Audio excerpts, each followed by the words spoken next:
Ya udah, gue mau ini dulu, cetakan dulu. Batuk anjing.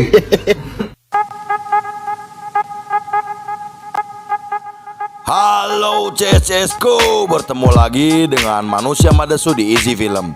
Seorang bajingan kampung dari Lego Kangser yang suka kokoh sorabi, oke? Baiklah, berikut ini gua akan meringkas sejarah subgenre thrash punk.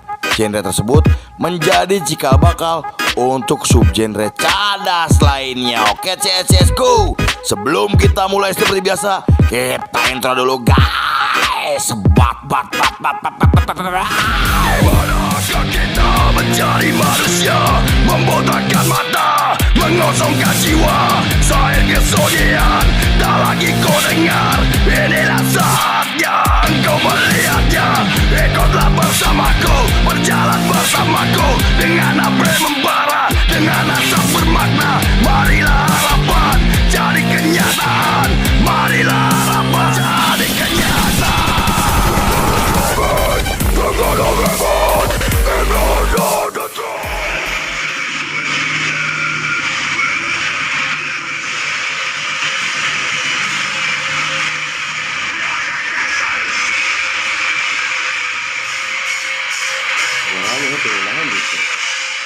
Scene dibuka pada awal 80-an ketika thrash punk mulai menjadi populer saat gerakan anarkopunk dan D-beat semakin berkembang di wilayah Inggris dan Eropa. Band seperti Crash dan Discharge mempunyai pengaruh besar untuk kemunculan subgenre tersebut. Beberapa band D-beat Swedia juga memiliki pengaruh penting untuk musik thrash punk seperti Crude SS, Anti-Semitic, dan Mob 47. Dari segi musik, thrash punk menampilkan tempo yang sangat cepat namun lebih pendek daripada grindcore. Musik thrash punk juga digambarkan sebagai stripped down dengan ketukan drum yang cepat, gitar yang agresif, dan suara vokal yang berteriak. Selain itu, mereka menampilkan lirik yang cenderung suram dan nihilistik namun tetap politis. Lirik lagu thrash punk sering menampilkan tema seperti perang nuklir, militerisme, hak-hak binatang, negara yang menindas, dan fasisme. Kemudian dalam segi fashion, thrash punk mirip dengan anarkopunk yang sebagian besar berwarna hitam dan menganut paham DIY. Mereka biasanya menggunakan jaket kulit hitam, jaket denim dengan tambalan yang dijahit, rompi yang dilapisi kancing, atau spek dengan tambalan emblem. Untuk celananya, mereka memakai jeans hitam, ditutupi emblem, sleting atau kain kotak-kotak, dan sepatu boots.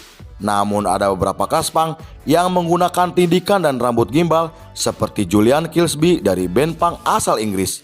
Ia menggunakan pakaian yang mirip dengan karakter dari film paling keras yang pernah dibuat.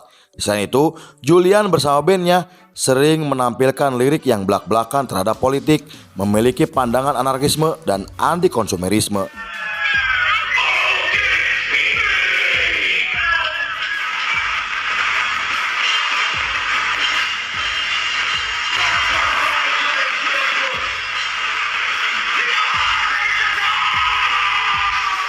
Di sisi lain, istilah thrash diciptakan oleh band punk asal Inggris dalam sebuah demo album pertamanya.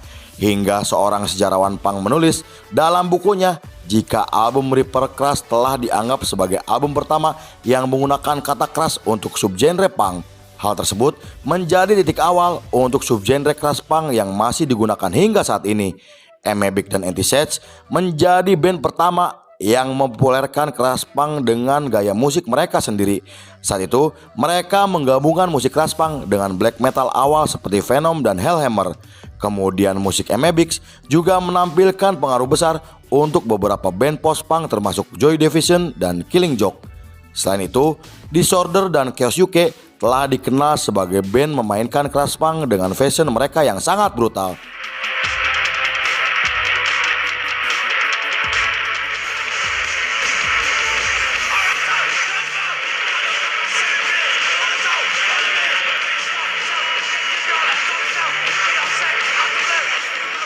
Lalu ketika thrash punk mulai berkembang di Inggris dan di Eropa, genre tersebut menghasilkan subgenre baru yang disebut dengan thrashcore dan crusty hardcore. Genre tersebut menampilkan musik thrash punk yang sangat dipengaruhi oleh hardcore punk dan thrashcore. Felix Havix menggambarkan album Extreme Noise Terror sebagai album pertama untuk genre tersebut, dan beberapa band yang dianggap masuk ke dalam subgenre thrashcore seperti Extreme Noise Terror, Doom, dan Discharge. Kemudian thrash punk juga berdampak besar untuk kemunculan genre grindcore yang ditampilkan oleh band seperti Doom dan Extreme Noise Terror. Hingga beberapa jurnalis berpendapat jika kedua band tersebut adalah band pertama yang memiliki musik keras tradisional Inggris.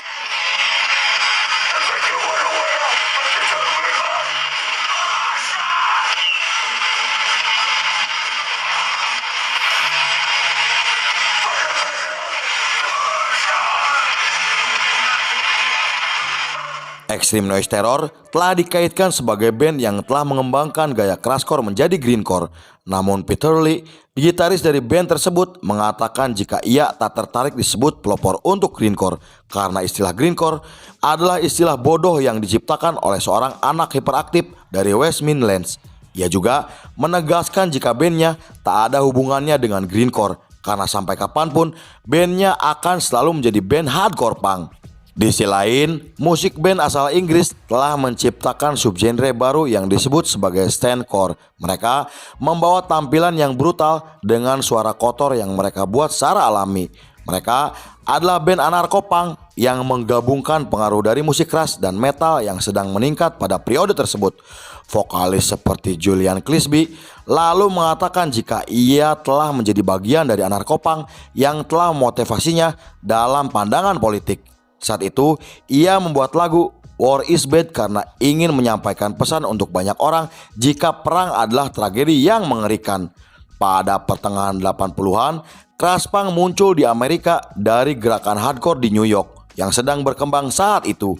Nausea dan Agnostic Front adalah band yang bertanggung jawab atas menyebarnya thrash punk di wilayah East Coast. Sedangkan Neurosis menjadi band yang bertanggung jawab untuk thrash punk di wilayah West Coast dengan album pertamanya yang dipengaruhi oleh musik M.A.B.X. Selain itu, beberapa band yang juga terkait dengan gerakan thrash punk di Amerika seperti Disrupt, Antischism, dan Destroy. Pada tahun 90-an, Ash Rotten menjadi band yang bertanggung jawab atas besarnya thrash punk di wilayah Pennsylvania.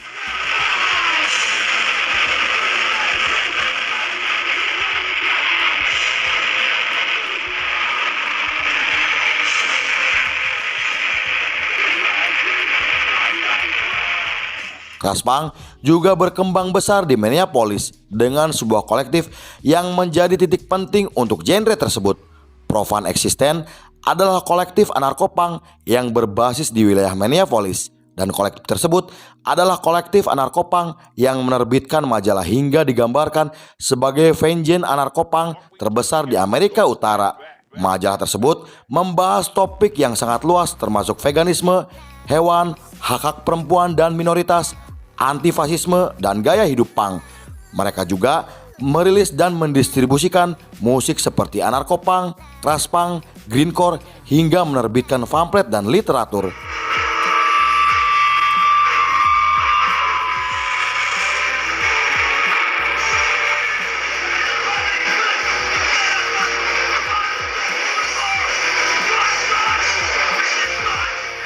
Stacy Thompson menggambarkan kolektif tersebut sebagai kolektif terbesar, terlama, dan paling berpengaruh untuk anarko-punk di Amerika. Meski etos thrash punk mulai terkait dengan beberapa gerakan seperti veganisme, feminisme, dan straight edge, namun tak semua kelompok thrash punk di periode tersebut menganut paham vegan dan straight edge. Di sisi lain, thrash punk juga menonjol di Amerika Selatan dengan Prank Records dan Cryptic yang bertindak sebagai titik fokus untuk gerakan tersebut. Cryptic adalah kolektif yang menerbitkan artikel, jain, poster, dan buku yang dibaca secara luas untuk gerakan anarkis dan gerakan hardcore. Salah satu band yang dianggap berpengaruh dan terkait dengan kolektif tersebut seperti His Hero Is Gone. Selain itu, beberapa band thrash punk juga muncul di Swedia yang terkait dengan subgenre di beat seperti Totaliter, Skid System, dan Disphere. Lalu banyak dari gerakan tersebut kemudian berkembang secara paralel dengan skena death metal Skandinavia yang jauh lebih komersial. Di tahun tersebut, thrash punk telah melahirkan beberapa subgenre baru seperti Red and Anarchist Black Metal, Crack Rocksteady, dan Neo Thrash. Red and Anarchist Black Metal adalah subgenre yang menggabungkan unsur black metal dengan thrash punk anarkis. Genre tersebut mempromosikan ideologi seperti anarkisme, lingkungan, dan marxisme dengan band seperti Black Corn Stand dan Panopticon. Kemudian Crack Rocksteady adalah genre yang menggabungkan thrash punk dengan ska punk.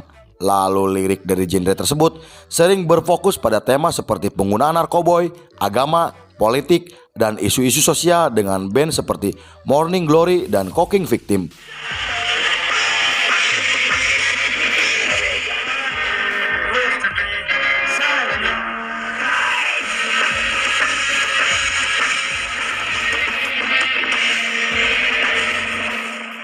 Sedangkan neothrash adalah genre yang menggabungkan thrash punk dengan elemen dari beberapa gaya musik ekstrim seperti black metal, death metal, screamo, post rock, dan hardcore punk. Tak seperti kebanyakan genre punk metal pada umumnya, suara neothrash tak seluruhnya menggabungkan musik dari punk atau metal. Contohnya, band seperti Tragedi sendiri yang sering menampilkan citra neothrash dengan suara mereka yang gelap, berat, dan sangat melodis. Kemudian kemunculan band bernama Iskra membawa warna baru yang mereka sebut sebagai black thrash.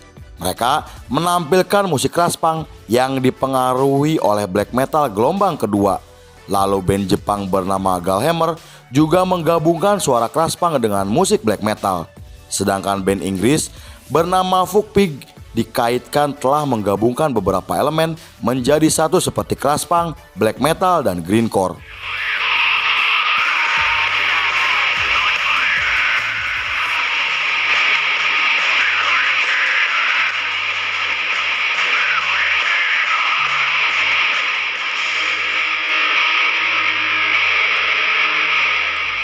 Pada tahun 2000-an, band asal Norwegia seperti Darktone telah menampilkan musik thrash punk dari beberapa materi album mereka. Dalam paradoks yang sangat ironi, black metal dan thrash punk mulai saling merangkul satu sama lain. Dan anggota Darktone hingga mengatakan jika mereka mulai memasukkan elemen punk karena mereka mulai menyukai musik tersebut.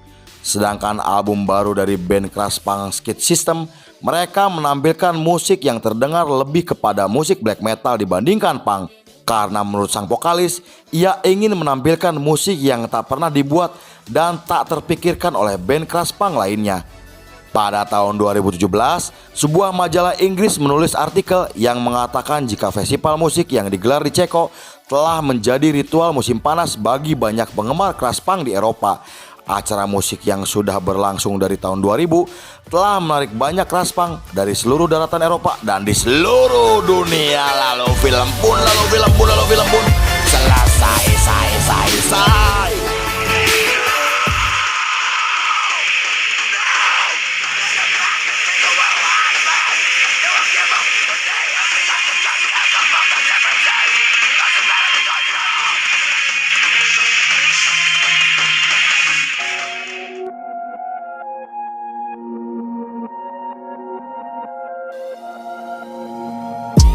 Menghentikan aliran musik seperti menghentikan waktu sendiri karena ia sangat luar biasa dan tak terbayangkan. Baik tukang cuangki. Oke CSGO, terima kasih sudah menyaksikan film ini gak selesai. Saya beserta jajaran berandal malam kembali pamit undur diri. Sampai jumpa di film berikutnya. Bye bye. Nuhun nampura balelo. Yo.